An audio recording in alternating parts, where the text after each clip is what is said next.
hozzám! Szevasztok, srácok! Edi, a legjobb barátom, Edi, bemutatom.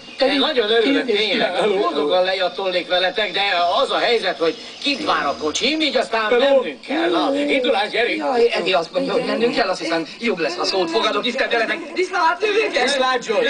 Menj csak! Bármire szükséged lenne, csak telefonálj! Vigyázz magadra!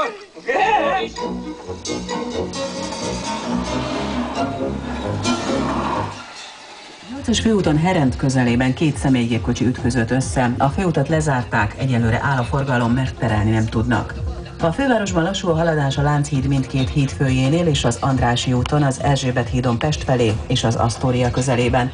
Telítettek a sávok a Kerepesi úton és a Szentmihályi úton a bevásárlóközpontok közelében, valamint a Kőbányai úton. Hírek. Látványosan megbukott. Úgy hallottam, mostanában mindenbe bazsalikomot tesznek. Én imádom a bazsalikomot, azt hiszem a bazsalikom mindenképpen megérett a dicsőségre. Szóval se hagynak jutni.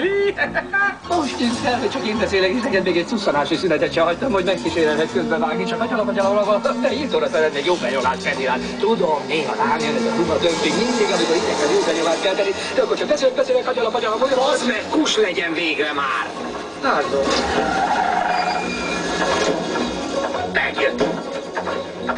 Hova? A múzeumhoz. Hű, Edi, ez nehezen fajtás. Akkor mulas jól öregem, és vigyázz az életedre.